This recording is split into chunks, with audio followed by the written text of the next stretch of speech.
پاکستان میں real estate کی web sites کو دیکھتے ہوئے کبھی یہ خیال آیا ہے کہ آخر وہ خریداروں اور سرمایہ کاروں کو اپنی طرف کھینچنے کے لیے کرتی کیا ہے؟ یہ صرف اچھی تصویروں کا کمال نہیں ہے، اس کے پیچھے ایک بہت سوچی سمجھی حکمت عملی ہوتی ہے۔ آئیے آج ذرا اس کو سمجھنے کی کوشش کرتے ہیں۔ تو مرکزی سوال یہی ہے کہ آخر یہ ویب سائٹس خریداروں کو راغب کرنے کے لیے کون سا جادو استعمال کرتی ہیں؟ کیونکہ بات صرف پراپرٹی کی لسٹنگ سے کہیں آگے کی ہے۔ اصل میں اس کے پیچھے ایک مکمل تہہ در تہہ مارکیٹنگ کی حکمت عملی کام کر رہی ہوتی ہے۔ تو یہ سارا کھیل شروع کہاں سے ہوتا ہے؟ سب سے پہلا اور سب سے ضروری قدم ہے ساخت قائم کرنا، اور اس کے لیے یہ پلیٹ فارمز سب سے پہلے بڑی اور جانی پہچانی ہاؤسنگ سوسائٹیز کو سامنے رکھتے ہیں۔ ذرا ان ناموں پر نظر ڈالیں، بحریہ town, urban city, new metro city, یہ نام سنے ہوئے ہیں نا؟ یہ وہ نام ہیں جن سے لوگ واقف ہیں، اور اہم بات یہ ہے کہ ان پر بھروسہ کرتے ہیں۔ جب کوئی انویسٹر ان ناموں کو دیکھتا ہے تو فوراً ایک اعتماد کی فضا بن جاتی ہے، کیونکہ یہ صرف جگہ نہیں ہے، یہ اپنے آپ میں برانڈز ہیں۔ تو بات صرف لسٹنگ کی نہیں ہے، اصل میں ان بڑے ناموں کو سامنے رکھنے کا مقصد ایک نفسیاتی بنیاد رکھنا ہے، اعتماد کی، ساخت کی۔ یوں سمجھیں کہ یہ پہلا ہک ہے جو کسی بھی ممکنہ خریدار کو ویب سائٹ پر مزید وقت گزارنے پر مجبور کرتا ہے۔ اچھا، تو اعتماد تو قائم ہو گیا، اب آگے کیا؟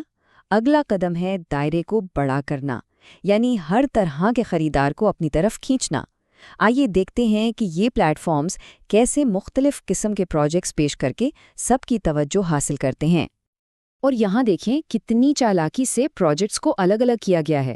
ایک طرف رہائشی پروجیکٹس ہیں جیسے اربن سٹی جو فیملیز کو ٹارگٹ کرتے ہیں، اور دوسری طرف کمرشل جگہ ہیں جیسے کویت مال جو سیدھا سیدھا انویسٹرز کے لیے ہیں۔ یہ جو تقسیم ہے نا، یہ یقینی بناتی ہے کہ ویب سائٹ پر آنے والا کوئی بھی شخص اپنی مطلب کی چیز ضرور ڈھونڈ لے۔ اور سچ پوچھیں تو یہ حکمت عملی زبردست کام کرتی ہے۔ کوئی گھر بنانے کا خواب دیکھ رہا ہو یا کوئی کمرشل پراپرٹی سے بڑا منافع کمانا چاہتا ہو، یہ ورائٹی سب کو کچھ نہ کچھ آفر کرتی ہے۔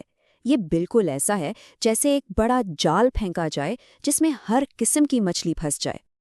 ٹھیک ہے جی، اعتماد بن گیا، ورائٹی بھی دکھا دی۔ اب آتا ہے اصل کھیل، قائل کرنے کا، اور یہاں سے زبان کا جادو شروع ہوتا ہے۔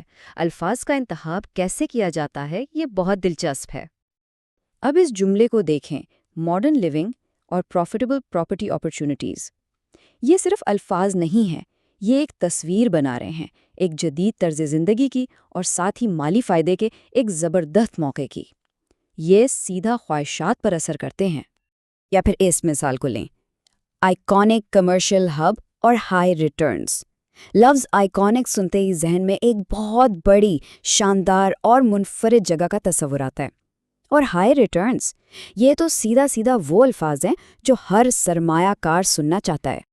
تو بات صاف ہے، یہ صرف معلومات نہیں دی جا رہی، یہ وہ الفاظ ہیں، وہ جملے ہیں جو بڑی احتیاط سے چنے گئے ہیں تاکہ دیکھنے والے کے ذہن میں ایک خواہش پیدا ہو۔ اور آخرکار یہی وہ زبان ہے جو ایک ویب سائٹ براؤزر کو ایک انویسٹر میں بدل دیتی ہے۔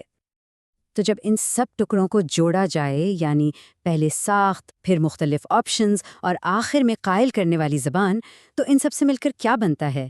ایک بہت ہی طاقتور، بہت ہی مؤثر مارکیٹنگ مشین۔ تو اس پوری حکمت عملی کو 3 آسان مرحلوں میں سمجھا جا سکتا ہے۔ پہلا مرحلہ، ساخت قائم کرنا، بڑے اور جانے پہچانے ناموں کے ذریعے۔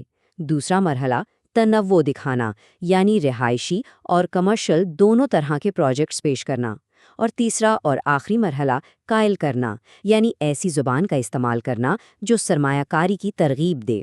یہ تینوں مل کر ایک مکمل اور کامیاب مارکیٹنگ کا سفر بناتے ہیں۔ اور یہ سب کچھ ہمیں ایک بہت ہی دلچسپ اور اہم سوال پر لا کر کھڑا کرتا ہے۔ سرمایہ کاری کے فیصلوں میں زبان کا، الفاظ کا کتنا کردار ہوتا ہے؟